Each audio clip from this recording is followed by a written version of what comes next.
being swept under the carpet and nobody's calling it out. So that's why I'm here. I'm here to call it out. John Fury is a disgrace. What he's doing is bringing boxing into disrepute. It's disgusting and terrible that people will be watching this fight, the biggest fight in years. Carl Froch and John Fury seem to have a tradition of sparring words before or after every Tyson Fury fight. This time, however, it's Carl Froch taking the first shot, calling out John Fury for his unusual silence following Tyson Fury's loss. Froch at the press conference, and there's been one thing missing in the build-up. Big John Fury, the fighting man, 100 on the hard road. That man has gone. He's vanished. Pointedly remarked that the so-called fighting man is rarely this quiet. Adding fuel to the fire, Froch didn't hold back in criticizing Tyson Fury, calling him a disgrace to British boxing and labeling him an incompetent fighter. Despite Fury's significant height and weight advantage, Froch emphasized that he still fell short against Oleksandr Usyk. 20 stone and 6'9". I've told you what I'd do. I'd fucking invade Russia. But I'm not that big and I'm not that heavy. So, I don't know if I could ever lose if I was that big.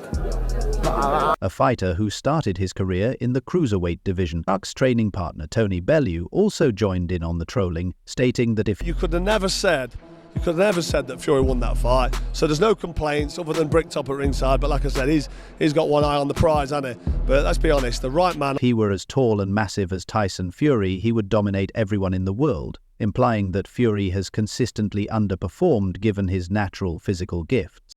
As a former super middleweight world champion, Froch provided further insight into the fight. Speaking on his YouTube channel, he noted that the right man won, revealing that his scorecard aligned with the official judge's unanimous decision. Froch described the fight as close in the early rounds, with momentum shifting back and forth, before Usyk ultimately took control and solidified his victory. Carl Froch shared his detailed thoughts on Tyson Fury's recent loss to Oleksandr Usyk, and he didn't hold back. According to Froch, the fight was fairly close, up until about round 6 or 7. I was scoring it around to Tyson. Usyk did the job this evening, got the win and retained his titles in what was a pretty intriguing fight that kind of had you sitting there watching with you. I wasn't mesmerised, but I was interested for every second. Tyson then around to Usyk, Froch explained. There were 3, 4, even 5 rounds where it was hard to split them. It was very close. However, Froch believes the turning point came in the later rounds when Usyk started landing more effectively as Fury began to tire, something Froch had anticipated. Fury Sul Wolf. Usyk worked, but the eye-catching shots ultimately came from Oleksandr Usyk, who is a different class in here. He's just a class above, because when you consider the weight and size. Luft Gustafa Halbold. Froch also noted that while the fight was competitive, the eye-catching shots came from Usyk, solidifying his dominance as the fight progressed. He criticized Frank Warren, who was ringside, and claimed the fight was a robbery, suggesting Warren was letting emotions cloud his judgment. Froch maintained that Usyk deserved the victory, with his scorecard matching the judge's decision, favoring Usyk by 4 or 5 rounds. In a bold move, Froch took aim at John Fury, suggesting that Tyson's performance had disgraced British boxing. Tyson probably knows that actually, listen, Dad, you've got your best intentions at heart. You want me to win, you want me to do the business. But do me a favour, stay out of the way. While John Fury has been unusually quiet before and after the fight, Froch predicted that this silence wouldn't last long, especially after being publicly called out. A fiery response from John Fury seems inevitable, keeping their war of birds alive. Nottinghamshire boxing legend Carl Froch has urged Tyson Fury to consider distancing his father John Fury from his training team as he prepares for the highly anticipated rematch with Oleksandr Usyk. Froch's advice follows a wave of criticism surrounding John Fury's disruptive behaviour at the recent. Fury just sits back, keeps his mouth shut, watches his son and wills him on to win. Maybe he's in the camp, maybe he's helping him and just keeping the distance and letting the real trainers do the job. But yeah, no Big John Fury, I missed him. Where's John? Where's Big John? Tommy Fury versus Darren Till press event. What began as a respectful launch conference quickly spiraled into chaos when John Fury began squirting water at Darren Till, escalating tensions and forcing security to intervene to separate the two fighters. The incident drew widespread backlash, with Froch openly condemning Fury Sr.'s antics. Doing to Action Network, Froch labeled John's actions as pathetic and childish, criticizing the elder Fury for making the event about himself. Darren Till was vocal, yes, but the focus should have... And the fact that Tony Bellew and Carl Froch didn't make any money out of the game is obviously hurtful to them. And I'm making the biggest bags that's ever been on Tommy and Till, not John Fury trying to steal the spotlight. At the end of the day, he's a man chasing attention, someone who's never really achieved anything himself. Tyson Fury is a great fighter. We know what he's capable of. I know he just lost to Oleksandr Usyk, but John Fury's antics are a distraction. Calls for Tyson to remove John from his corner have grown louder, especially after his recent loss to Usyk. Many fans and analysts now question whether Tyson's preparation and focus could improve without his father's, often chaotic, presence. Following his professional loss to Oleksandr Usyk in May, Tyson Fury was eager to even the score in their anticipated rematch. However, when asked about his strategy, Fury made it clear. Confident, I thought I won that fight again. I think I've got Larry Holmes, dear. I thought I've won both fights. But then again, I've gone home with 2 losses on my record now, so there's not much I can do about it. I can just fight my heart out and do the best I can. But again, I'll always believe he wouldn't be making any significant changes to his approach or team. Not much time, Fury said. I know what I've got to do, nothing drastic. People can say I want to change trainers or blame it on my conditioning coach, the cook, or even the mouse next door. Same team, same everything. I know what I've got to do. Former cruiserweight world champion and Carl Froch's close friend Tony Bellew watched the fight closely and shared his thoughts heading into the final round. I had Usyk ahead 6-5 after 11 rounds. There were some close rounds, but I couldn't see how he was losing as he was pressing the fight and outlanding Fury.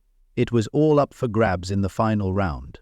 A knockdown would have won it for Fury, said Cruz. Bellew ultimately scored the final round 10-10, giving Usyk a narrow 1-1-5-1-1-4 victory on his card.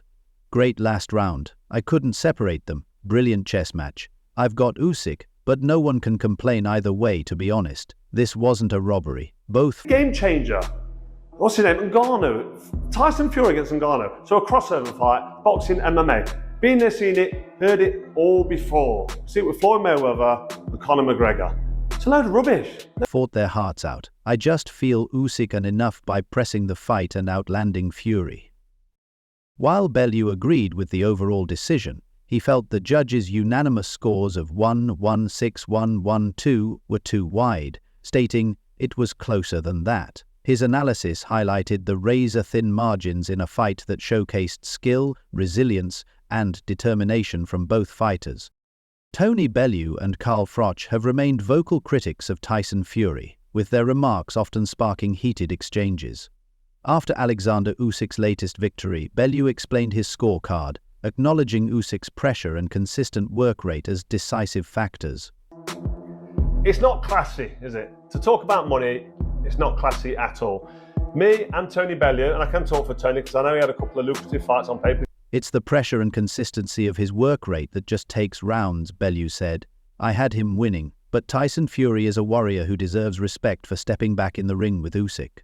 Tyson didn't do anything to Usyk. I had the confidence in me. Fury's contentious decision to face former UFC heavyweight champion Francis Ngannou in a non-title 10-round bout on October 28 in Riyadh also drew sharp criticism from Froch and Bellew. Froch called out Fury for sidestepping a unification fight with Usyk in favor of the lucrative clash against Ngannou, a boxing debutant. We've done all right. We've got out of the sport financially free, with, more importantly, our health intact. We're physically and mentally. Bellew expressed similar disappointment, emphasizing the missed opportunity to see Fury defend his titles against the now undisputed heavyweight champion Usyk.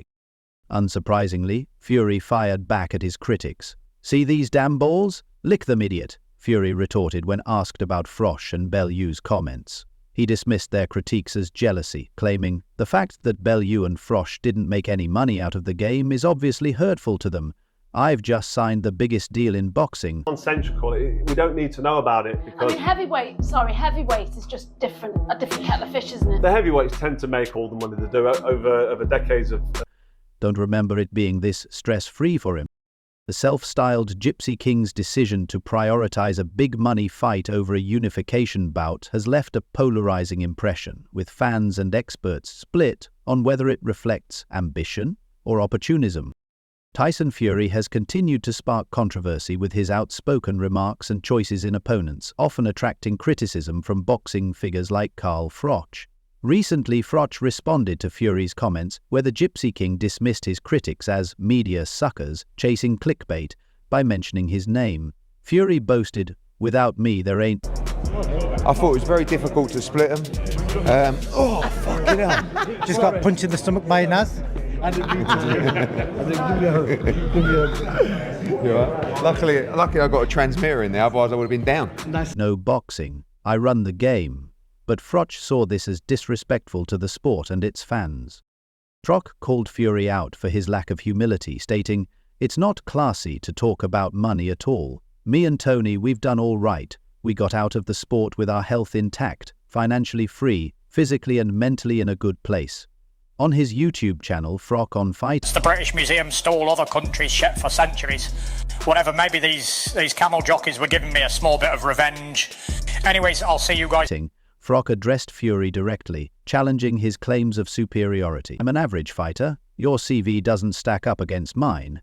You've got 4 wins over world champions, Steve Cunningham, an old cruiserweight, Vladimir Klitschko in a real stinker, and Deontay Wilder 3 times, beating him twice. I've got 11 wins over world champions. Lennox Lewis, he's got 14. You won't be dining at the Hall of Fame table with me and my peers because you don't belong there with that CV." Despite the criticism, Froch offered Fury some advice. Focus on meaningful fights. You should be defending your title, fighting. I thought it was a very close fight. You said 6-5 on Twitter going into the last I thought Usyk nicked the last round. I had it a draw. But, there seems to be a lot of people that had Usyk the winner. I think is that the overall. Other champions. How long have you got in the game? 2? 3 more fights? It's a waste to take these crossover fights. You're killing off the fans and they're turning against you. It's sad to see. Brock's comments reflect growing frustration within the boxing community about Fury's current trajectory and his perceived neglect of the sport's legacy and fans. Stylemaster Fury replies to unholland kicks. "Deep down you know you're hurting the sport. Get in that ring with a real fighter like Oleksandr Usyk or Anthony Joshua." This blunt message reflects a sentiment shared by many boxing enthusiasts. However, promoter Eddie Hearn offered a different perspective on the aftermath of the second fight between Oleksandr Usyk and Tyson Fury. Hearn believes the result was debatable and insists the bout should have been ruled a draw. Ukrainian champion Usyk, 37, was awarded the win on points, just as he was in their first bout in Saudi Arabia in February. All 3 judges scored the rematch 1-1, 6-1, 1-2 in favor of Usyk. A decision that sparked. Where does he go from here? Who? Tyson Fury. It's only one fight, but there's no point me. It's not the time to start calling the fight out. You don't know what Fury's going to do. Maybe he doesn't want to fight again. The one thing I will say. Fierce debate across the boxing world. Tyson Fury claimed that judges were biased against him. "I thought I won that fight," Fury stated. "I thought I won both fights, but I'm going home with 2 losses on my record. There's not much I can do about it. I'll fight my heart out, but I'll always believe I won that fight." I felt a little Christmas spirit in there. I think he got a Christmas gift from the judges, an early Christmas gift. Hearn, chairman of Matchroom Sports, shared his thoughts on the scoring, suggesting that a draw would have been a fair result. "I had it 6-5 to Fury going into the final round. So for me, the only fight to make is AJ Fury, but let's see. Is that half the reason why AJ waited to see? Because obviously, and Turkey said in an interview with us, he doesn't want to make AJ Dubois next. Yeah. I thought it was a very close fight." Hearn told IFL TV, "I thought Usyk nicked the last round, so I scored it as a draw. But there seemed to be a lot of people who had Usyk the winner, and I think that's the overall consensus. There were just a lot of close rounds." Interestingly, an AI judge, not part of the official scoring, had the fight scored even wider for Usyk at 118-112. While Hearn sympathized with Fury and agreed with promoter Frank Warren that Fury could have been awarded more rounds, he ultimately accepted the judge's verdict, saying, "Overall, I'm fine with how the verdict was handled." Eddie Hearn I like the first fight better. This was a good fight as well, very close. You know, when it comes to heavyweight boxing and somebody's beat, shared his perspective on the recent Tyson Fury versus Oleksandr Usyk rematch, emphasizing its competitiveness while offering some intriguing insights on the future of both fighters. "I felt it was an 8-4 fight," Hearn admitted, "but one thing I will say is that it was pleasing to see all three judges score it the same way. These were high-quality judges like Steve Weisfeld. Even the AI judge had it 1-1-8-1-1-2 for Usyk. Personally, I had it as a draw, maybe one round either way. It was very, very close, and I'll need to watch it back to really pick a winner." Discussing the aftermath, Hearn praised the consistency. the first time, you got to go after him the second time. I felt Tyson Fury should have went after him a little bit more, and it would have been a different outcome. I thought in the 10th round he was holding and mugging him, getting good work inside. I thought that's what the whole fight would look like. Consistency in judging, but acknowledged the close nature of the fight. He also addressed what lies ahead for Usyk, who had vacated his IBF title to prioritize the Fury rematch over mandatory challenger Joseph Parker. Hearn agreed that a rematch between Usyk and Daniel Dubois, now promoted to undisputed IBF heavyweight champion, makes sense, but cautioned Dubois not to underestimate. 118, Got to 110. get rid of the AI judge. The AI judge don't work. Did you But the only thing I will say is, come this way. Underestimate Parker. As for Tyson Fury, questions loom after his inability to avenge his first career defeat. Hearn believes it's time for Fury to face Anthony Joshua in the long-awaited Battle of Britain. Scheduled for 2025, Hearn insisted this Wembley showdown would be a box office smash, even with both fighters coming off losses. Joshua was recently knocked out by Daniel Dubois in October. "The reality is there's only one fight for Tyson Fury, and that's Anthony Joshua," Hearn said. "It's the biggest fight in the history of British boxing, and everyone will want to see it." We can do whatever we want to do. What the public want is AJ against Fury. It's what they always want. And it's time to make that fight. But let's see, respect Tyson Fury, see what... Fury didn't look finished in his rematch with Usyk. It wasn't a flat or poor performance. He didn't seem gun-shy, and his punch resistance wasn't in question. Fury is still potentially at the peak of his powers. He's just not good enough to beat Oleksandr Usyk. For Eddie Hearn, the ultimate showdown in boxing remains Tyson Fury versus Anthony Joshua. "For me, AJ against Fury is the one," Hearn said. "One fight at Wembley, and then back out here for the Riyadh season. I'll be pushing His Excellency Turki Al-Sheikh to make it happen." Hearn's comments came as the boxing world digested Tyson Fury's second consecutive loss to Oleksandr Usyk. Among those watching from the front row in Riyadh was Lennox Lewis, the former undisputed. No, I certainly didn't. I didn't see how one judge could only didn't give him a round from round 6 onwards, and the other two gave him 1 round each. I don't know what fight they were watching. A neutral was heavyweight champion. Lewis, while acknowledging Fury's frustrations, agreed the judges made the right call. "It was a good fight," Lewis told TNT Sports. "I would have liked to see Tyson be a little more aggressive and go after Usyk because he lost the first fight. It was on him to dominate the second fight and make sure he got the win." When asked about the scoring, Lewis added, "Yes, they got it right. Tyson may feel..." All a great fight. Where do you think Fury goes from here? There's other great fights for him out there, it really depends on Fury. He won, but I felt he could have done more work. Usyk was landing body shots, scoring clean points, and I think that's what the judges saw. As for what's next for Fury, Lewis echoed the sentiments of many fans, urging Fury to finally face Joshua. The two have been dancing around a fight for years, but even without belts on the line, it's still the biggest fight in British boxing history, Lewis said. He continued, "Fury needs..." Or if he wants to fight on. We know that Joshua waits in the wings. That's still a massive fight in England. After what you saw tonight, who do you think wins that fight? I don't know. Styles make fights, that's for sure, definitely. Needs to go to London for what could be the biggest fight of all time, maybe even Anthony Joshua. Fury's team contested the judges' unanimous scoring of 116-112 in favor of Usyk. arguing the fight was closer than the cards showed. But now it's time to move forward. A fight with Joshua would be a blockbuster, and the perfect opportunity for Fury to redeem himself.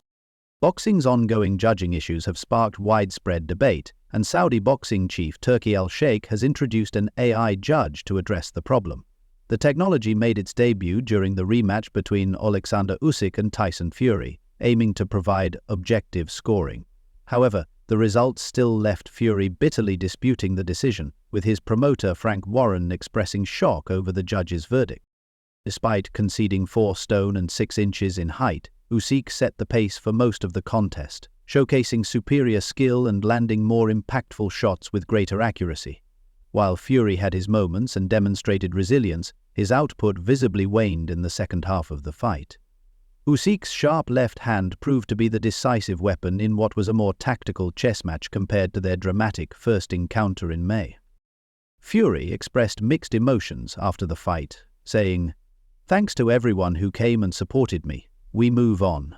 It's a new year ahead, and we'll see what it brings.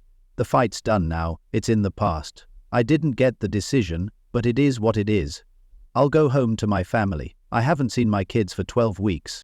Meanwhile, Frank Warren was vocal in his frustration during post-fight interviews. Speaking to the BBC, Warren said, "It's mad. Everyone sitting where I was, including neutrals, thought Fury won. Even Oscar de la Hoya said the same. We were 1 round apart. We both thought Fury won it. It's crazy scoring."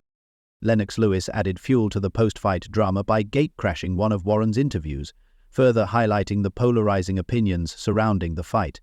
While the debate rages on, Usyk's clinical performance solidified his status as a top-tier champion. After the split decision, Tyson Fury was visibly disappointed, acknowledging that some may consider him biased, but asserting his belief that the decision was unjust. He expressed frustration with the result, noting that one judge didn't give him a single round in the second half of the fight, and asked, "What fight are they watching?" In a conversation with Frank Warren, former undisputed heavyweight champion Lennox Lewis joined the discussion, hearing Warren's outrage. Lewis, who didn't score the fight himself, acknowledged the closeness of the contest, simply stating, "It was close, definitely close." Warren continued to voice his disapproval, pointing out that the judges' scores were inconsistent and unfair, particularly the one judge who didn't award Fury any rounds after the fight's midpoint. Lewis agreed, suggesting that Fury should have earned a couple of rounds in the second half of the bout. Looking ahead, Lewis weighed in on the future of Oleksandr Usyk, who has the opportunity to reunite the 4 heavyweight belts. He also noted a potential rematch with Daniel Dubois, but only if Dubois defeats Joseph Parker in February. Despite his success, Lewis wondered if the 37-year-old Usyk, who has nothing left to prove, might consider retirement. "He can do what he wants," said Lewis. "Could retire, have a rematch, or take another fight." Stay connected with us for the latest boxing news, events, and updates by subscribing to our YouTube channel and turning on notifications.